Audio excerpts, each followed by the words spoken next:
Listen to the vibes. Welcome, everyone, to another episode of Vibes. And very happy to welcome Dave Mowry here, who is an author, a mental health blogger, and a comic. So I'm pretty sure we're going to have a great conversation today. Dave, tell us a little bit more about you. Um, Living here in Happy Valley, Oregon, and wife, family, daughter, grandkids. It's a full house. But my story is one of, as a success. I had my own business. My wife and I were doing great. I remember being on vacation, sitting on a deck overlooking a lake, and looking at my wife and saying, we made it. And it just felt good. We made it. We didn't have to worry about money. We could just live our life. And then a year later, I was driving down the freeway between my businesses, and my mind was racing. I was full of stress. I was just awful, and my mind just snapped. It was like I could literally hear a twig snap, like a twig snap. And then there was a electric shock to my brain. It was just a small shock, and so and from that point on, it was like everything I could do just to get home, just to sit on the couch, just to be. And that was essentially the next 14 years of my life. And but I started writing. I started blogging for bbhope.com, and I started telling my story. And I started writing my books and telling my story. And even though I couldn't work, I couldn't do that. I could read and I could write. And so that's how I started writing. And the blog posts were, like you said, they're read by over 1 million people. And the most common comment was OMG, that's me, you're telling my story. I don't feel so alone now. So I realized that people needed to hear, were liking to hear. Every blog post I wrote was a story, short story, like 600 to 800 words, talking about a specific experience with my mental health journey. People could relate, and so it was OMG, that's me. Which then, when I wrote the book, I had the title. I had the title before I wrote the book. The title is OMG, that's me. So that's kind of my story. And then I took a stand-up comedy class for folks with a mental illness. I don't know why. I saw that it was coming, and I thought I could do that. So maybe it was one of my slightly manic episodes, but I did that. And the more material you have, the more challenges you have, the more material you have for humor, for jokes. And boy, did I have a lot of material. So I took the class, found out I had a talent for writing jokes. I wrote other people's jokes. I had a talent for helping other people with their delivery. And so we performed, and then I started teaching stand-up comedy to folks with a mental illness. So that's kind of where I'm at. I'm through my 14 last years. I run a small mental health nonprofit. I teach stand-up comedy to folks with mental illness. We perform around town. We performed at the Helium Comedy Club and sold it out, 185 people. Performed at a big venue here in Portland, and one of the best venues in Portland. And, it's kind of where I'm at now. Thank God I'm through those 14 last years. I live them. I know I can talk about them. And if I know folks are going through hard times, and I talk about it, so that my purpose is, at this point, after all the last years and everything, it's to let other people know they're not alone. There is hope. There is help. You will come out of it. Everybody's got their journey, but don't get stuck where you're at, because you don't need to be stuck where you're at. I call it acceptance without resignation. So you can accept the fact that you've got challenges, that you got laid off from work, or that you've been in the hospital, or you've got this disability, or this depression, or whatever it is. But don't get resigned to it. It's acceptance, but keep trying, even if it's just little steps. And for me, the little steps were getting up and going from the bed to the couch. So that's kind of, that's kind of the fast forward. I'm not going to go into, I mean, we don't have time to talk about, hell and back, but it truly was hell. Was there something that you were thinking about when you had your episode? I mean, was something you were focusing in on? I had businesses and they were successful. One of them was having challenges and I was just driving between them. And there's a lot of stress. There was a lot of anxiety. My mind was racing. So it was all that kind of stuff. So I was just thinking, okay, I need to get there. I need to fix this problem. I need to deal with this. And it was kind of one problem that had been on another and been on another. So it was, it was a big challenge and a lot of stress, and that's all that it was. It was just like, and one of the doctors, psychiatrists I talked to, they said, with my anxiety, it's, most people start with their anxiety bucket, and it's like a third full, and so they can have this much anxiety before it fills up and overflows. And he said, your anxiety bucket is three-quarters full, and it doesn't take that much for for the bucket to overflow. And that's a good analogy. That's kind of what I grabbed onto, and that was what happened. It was just the stress and the anxiety. And frankly, my mind, it's amazing that, I've heard that people's minds snapped. I never knew what it was, and my mind actually snapped. And when it happened, the muscles in my face went slack. My eyesight a little blurry. My voice went monotone. I could barely speak over a whisper. It was just all these physical things happening in my head and to my body. And yeah, so it was just driving down the road, being extremely stressed, mind racing, and just just snapped. It's hard to describe to someone what you're going through.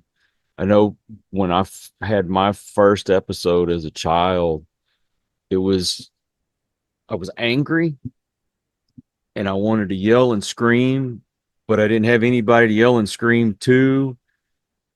And it was just all at once. It's like your brain can't shut off and every thought is flying through you at one time. And you're trying to get something out that you just can't get out, even if you are screaming. Is that kind of how you feel sometimes? Oh yeah, that's exactly right. And you talk about the anger, uh, and it's happening. Your mind's racing. It's this loop. For me, it was always this negative thoughts, and I'm sure you can relate to that. It's just this negative thought, loops of negative thoughts go over and over in your head, and it takes all of your capacity and everything, and it is hell. It's just, unless you've been through it, you've experienced it. You just it's hell. During this time, I was thinking, that heaven. I prayed a lot just to be okay, or just to have peace of mind. Mhm. And I thought, okay, heaven and hell is here on earth, and I'm going through hell, and so coming out the other side, but yeah, just exactly what you're saying. Mhm. When people go through this, and you want to talk about it, you get on platforms like YouTube, you can't use the S word. You have to say something like, oh, I wanted to end my life, what have you. But the S word is Yep. that is the word that seems to get everybody's attention. And I don't know why they won't let you say that word, but they won't without, suppressing your videos. But I wanted to just end it all so many times. And I tried several times. In fact, if a friend of mine hadn't have gotten home when they did, I wasn't expecting anybody to be there. I wouldn't be here right now. And then when I hear like a grandchild or someone is having those thoughts, it scares me because I know I've been there. I don't want that to happen to them. And unfortunately, I lost my father to that and my little brother to that. And it does, I think it does run through the family. Yeah, you're right. My dad died from, and what I noticed or realized was that it took away the stigma a bit. It it made it an option for me, Mhm. which is before that it wasn't an option. And when you're talking about not being able to talk about, and that And we pisses can't me say off. that word on there, by the way. Yeah, you can't say the S word, and that pissed me off. It pisses me off because people need to talk about it. And the people Hmm. that need to talk about it and need to hear about it are the ones that are really, really in a tough spot, or they're with a family member. Hmm. And, I sat out at a river and on a park bench with a gun in my lap, and, uh, I didn't do it. I didn't. And you can relate to that. Who knows why you don't at a particular time. I just didn't. But I got to tell you, now's a perfect time for one of my favorite jokes, and it's exactly what we're talking about, and it's part of the humor. Finding the humor in our dark days. That humor reduces the trauma and reduces the racing thoughts and the regrets and things like that. But the joke, you ready for my SUICID joke? Sure. All right. When things were really bad, I went upstairs into the bathroom and I took a bunch of pills. Afterwards, I called down to my wife for help. She said there are more pills under the sink. Isn't that great? Right. But that you bring up a point though. What do some people that, well, let me rephrase that. Why do some people get so offended when you tell jokes like that? Or have you run across people like that? The people that get offended when I tell jokes like that to, say, a room full of people that are in the mental health, some live with the mental illness, a lot do, a lot of family members, a lot of friends. I tell that joke and they don't get offended. They laugh out loud. They think it's great. It's just kind of a bit of a story. It lightens it up a little bit. It makes it able to talk about, and it gives them a release from there. And maybe next time they have a ideation, they think of that joke, and that'll change. That changes everything. Changes the pathways in the brain. The only I've only had one person talk to me about that joke, and they said, that joke isn't a good joke to tell because somebody might be triggered by it. And I asked, and that person was somebody in the profession, someone in the helping profession. Mhm. So the people in the helping profession are the ones that are thinking that may trigger somebody. You can't say that word because you may trigger somebody. You can't say this word because you can't say it might trigger somebody. But in my experience, um, and I've looked, I've never found that somebody. The people with mental illness, people who've experienced it, family members, friends, most people in the helping professions, it's just, it lightens it up. It's laugh out loud funny, but there's always somebody in the helping profession that wants to censor that joke, or say that you try to say you can't say the word crazy, or you can't say the word insane because it might trigger somebody. And I think that infantilizes us. I mean, and me, with someone with a mental illness, Mhm. I'm not triggered if I hear the fact somebody say that the traffic was crazy today, or that this is crazy, or this is insane. And I think people that think that are, the ableists. They're the ones that look at us and think we need to be protected and we need to be saved. And it's not the case. And those are always people in the helping professions. It's never unless someone with a mental health challenge has been told that they're supposed to be offended by it.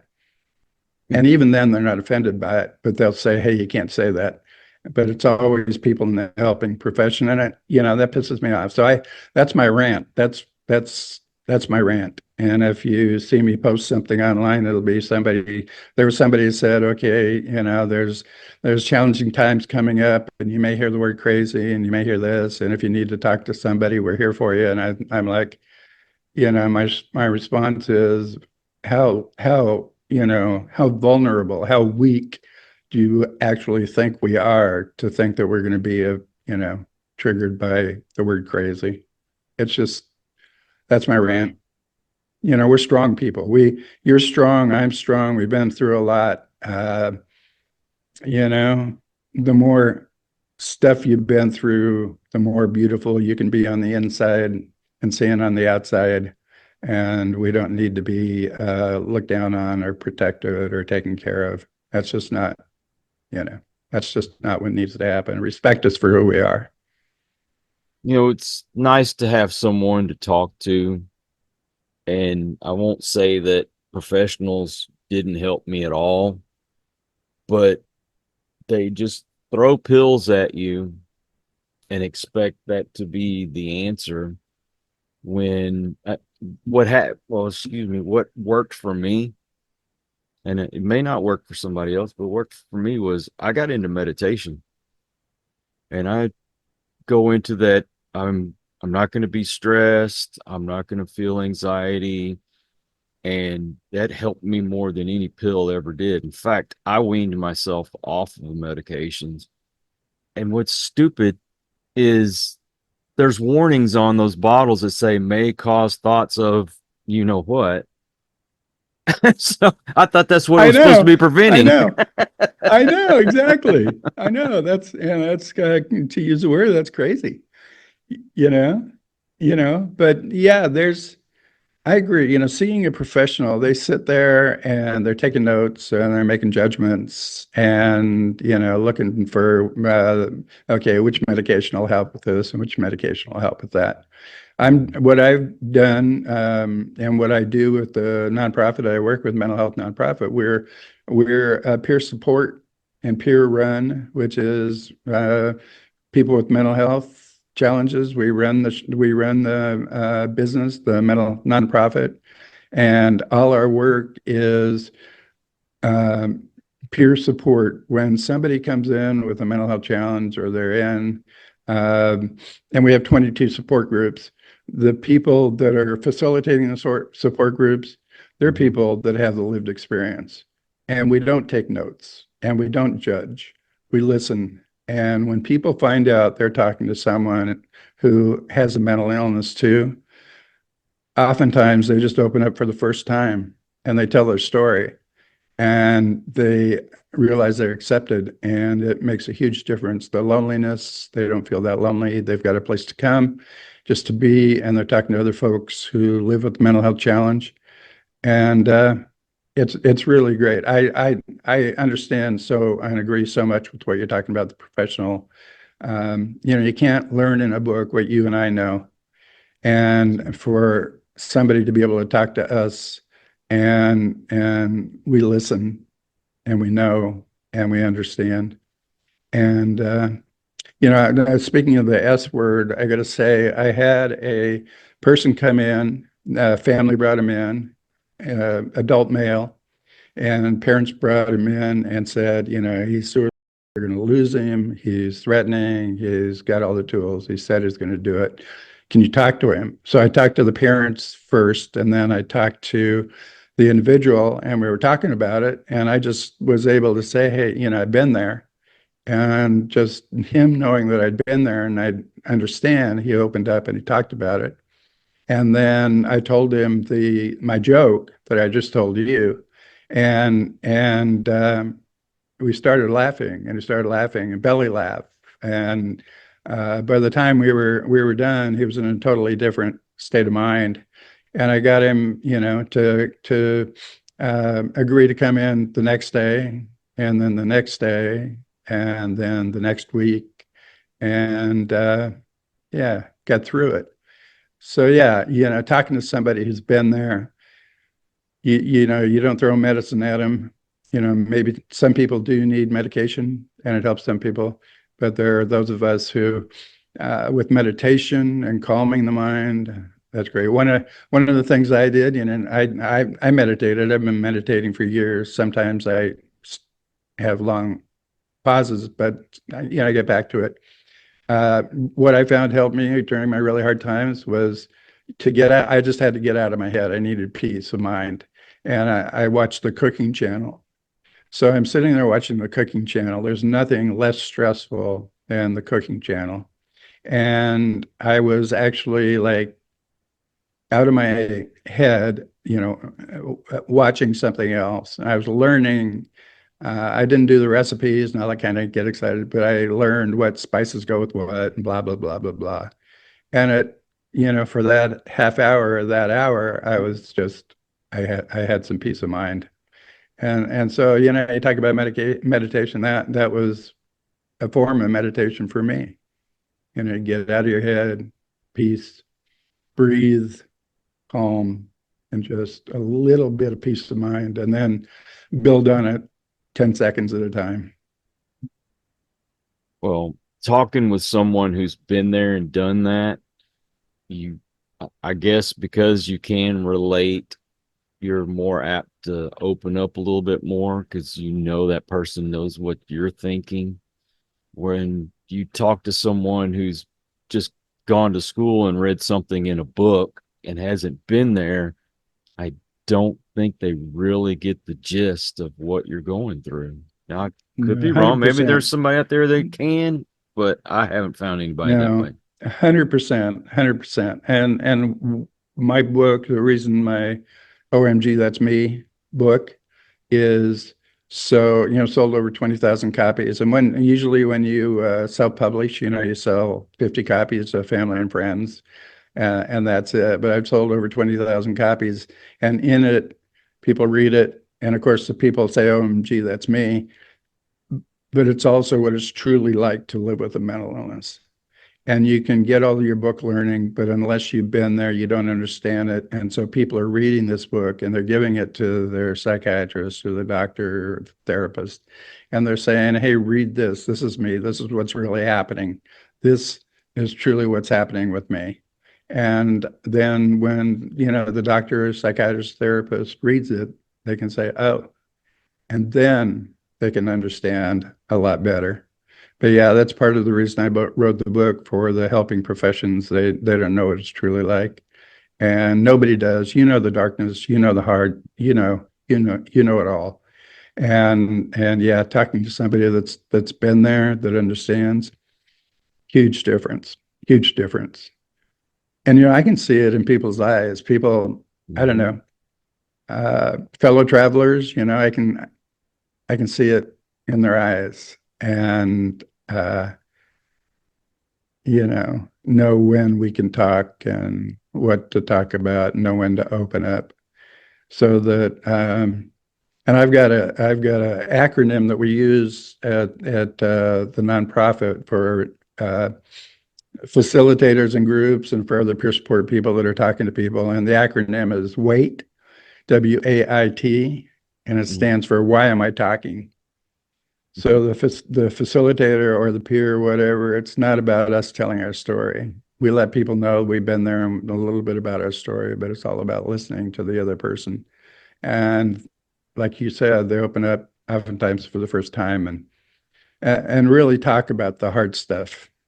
And people find our place. Oftentimes it's the worst day of their life, and it's amazing. They keep coming back and just keep coming back and just keep coming back. And it's a community, and they accept it for who they are, non-judgmental. And they just sit on the couch, or they read a book, or they do a support group or whatever it is, but they just come.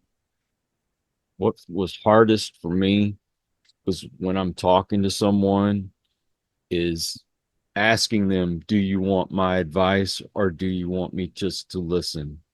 because sometimes people just want to talk and get it off their chest. If you want my advice, I'm glad to give it to you, but it took me a long time to learn that. We have a tendency, especially when we've been there, to want to fix people. Exactly. And so this worked for me, or that worked for me, or you should do this, and should's the wrong word. You ought to, that's the wrong way to say it. And like I said, if you want feedback from me, if you want, I'm here, but otherwise just listening. And somebody else, people eventually say, I'm doing this, or this is happening. What did you do? What do you suggest? And so you get there. But when you're first talking to people, if people come into our place and they're having their worst day of their life, and we say, okay, come on in, and we try to fix them, they run. They don't want to be fixed. I mean, they want to be listened to. They want to be understood. They don't want to be fixed. Yes. Do you happen to know how young someone can be to be diagnosed with some of these disorders? That's a good question, a really good question, a loaded question. I think people are overdiagnosed right now. Right. They talk about all the school age youth with anxiety and with depression, and a lot of it is normal growing pains and going through things. Being diagnosed in some groups, some crowds at schools and otherwise is kind of like a badge of honor. I'm diagnosed as depressed, and I'm taking meds, and I'm safe. And I think, some people, some kids, and I'd say, 13, 14, probably, some 12-year-olds. But you look at, usually there's a trauma. Okay, if you lose a parent or something bad happens, there's some trauma, and that can trigger something, and they need to be talked about that. But otherwise, let people be people, and especially don't throw medication at them. So I'd say, yeah, it's so much of that's going on, so much of the anxiety, and people are diagnosed with anxiety, and just about everybody has anxiety at some point in time. Just about everybody gets depressed at a certain point in time. And the people are diagnosed, kids are diagnosed with ADHD. And I think, that's legitimate for a lot of kids, but I also, this may be controversial, but uh, I call it DD. Yeah, DDD, discipline deficit disorder. Right. So they're not getting the boundaries at home. They're not getting discipline. Then they come to school and they're acting out. And okay, you got ADHD, or you got this, or you got that. No, they got discipline deficit disorder, and they need some. They need some guardrails. I mean, kids need boundaries. Kids want boundaries. Kids like boundaries. They'll say they'll fight against it in a sense, but yeah, they want boundaries. It shows that somebody loves them. If they say, yeah, you're not going to go out in the rain without a hat on, kids will, especially teenagers, will resist that, blah, blah, blah, blah, blah. But, the other side of that is they know that somebody cares about them and wants them to have a dry head and not get sick. Well, with having social media, it's almost fashionable to have some of these disorders. Yep. And I unfortunately know some parents who have kids that they have been diagnosed with all these things, and they've never experienced anything in their life other than they weren't disciplined.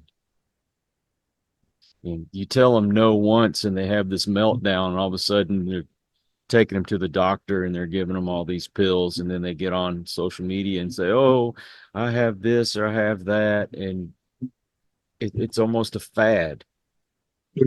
It is. And you look on social media, and I've gone on social media, and I don't troll on the kids' websites and TikTok and other things. But yeah, you're right. It's fashionable. It's like a fad, and there's a group out there who it makes them feel good. They can say they've got something else, and then they encourage other people with it and say, "You've got this or you've got that." And if you're going to be part of a certain group, it's almost like, I got to be diagnosed, or I've got to be um, I've got to be on meds, or I've got to, and social media has a big impact on that because it's a large community, and within that community are the groups, and some kid is having a hard time if maybe they do have some anxiety and they're not close to people and whatnot, um, but they don't need meds, but they go on to a group and they're saying, you got this, or this is terrible, or you're going to die from that, or whatever those things are. And if you express a different opinion of, no, I don't, and you shouldn't be telling me this, then you're out of the group and, you're ostracized. So, yeah. The community's gotten a lot bigger. It's not just kids in school or in your friend circle. It's social media is huge, and it has a big impact. And I have no idea what to do about that. The only thing, you need family, you need parents, you need an adult to talk about these things and get them out and discuss them, with the adult not making judgments, but listening and asking questions. That's the deal. Well, everybody wants to be a victim nowadays. And to be Yep. quite honest with you, and this is my opinion, I think those who really have those kind of problems don't like to advertise it until after they've overcome and they want to help other people get through it. That's just my opinion, and I'm sticking to it. Yeah, no, you're exactly right. I agree 100%. 100%. Um, and one of the things we do, I keep going back to the nonprofit, but one of the programs we have is for parents, school-age youth. And when somebody's going through a hard time, trauma, whatever it happens to be, parents know something's going on, but they don't know what. And schools know something's going on, but they don't know what. And the parents don't want to talk to the school because they don't want their kid, uh, uh, you know, marked down as identified as somebody with a mental health challenge or a challenge. So, they go along and so we help parents figure out, what's happening and all that. But you're 100% right on that. The victim mentality, the victim this and the victim that. It's yeah, you're not a victim. They don't. Most kids don't. People don't know what a victim is. They don't know what victimization is. And people taking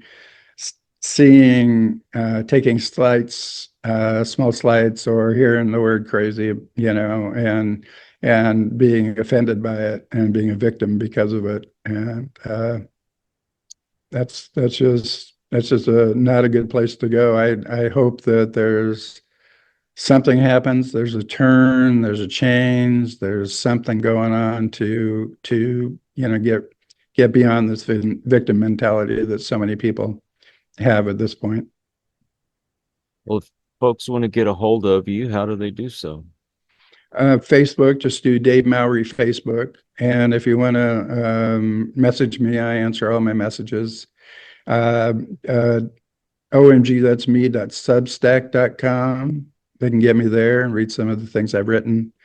LinkedIn, I'm on LinkedIn. I've got, I don't know how many thousands of folks that I'm connected with on LinkedIn. So those are some ways. And, I'm all over the internet. So you can get me. I did a Google search for Dave Mowry bipolar or Dave Mowry author, and there's 6 or 8 pages that come up. So it was interesting. Yeah. So, and if you want to know, or somebody's got living with a mental health challenge, and you want to know that you're not alone, and see what's going on with yourself, and know it's going to get better, pick up the book OMG, That's Me. if you have somebody in your family that you want to know what's going on, get the book and just maybe set it on the table, coffee table somewhere, and somebody in your family will pick it up and they'll go, "Oh my God, I had no idea." And then I've got another book, the OMG That's Me 3, which is the book about stand-up comedy and how it's transformed my life and other people's lives. And that's OMG That's Me 3. It just came out on audiobook, and it's really cool because we were able to splice in the comics performance and them telling jokes, and it's really relatable. It's a great book. It's a great book, but it's an audiobook. It's really a great book. So those are a couple things I recommend. And the other thing I'd say is, again, don't get stuck. You can have acceptance without resignation. Talk about things. People say you can't talk about this or you can't talk about that. That's BS. You got to talk about it. If somebody comes into a support group and they read the S word and somebody else says you can't talk about that because it triggers me, the person that gets triggered, that's the one that needs the help. What I'll do is I'll put all those links in the description just to make it easier for folks to find you and get the book. But Dave, thank you so much for coming on the show, man. Hey, thanks for having me. To talk about this stuff, to be open and honest about it, you're doing a great service for people. It truly needs to happen, and you're good at it, and you're making a difference in people's lives. So I want you to know that you're making a difference in people's lives, and platforming me to tell my story a bit and talk about things. Yeah, that's going to touch some other people too. So I really appreciate what you're doing, and thank you for having me on. Man, pleasure is all mine. I also want to thank all you folks out there. If you are new to the channel, I hope you'll come back. Please hit that subscribe button. For my regulars, you guys are awesome because you make it possible for me to do this. Until the next one, everyone, please take care. Be kind to one another. God bless and peace. We hope you enjoyed this episode of Listen to the Vibes. You can catch us on Buzzsprout or wherever you listen to your favorite podcasts, and on YouTube. Follow us on Facebook at The Vibes Broadcast Network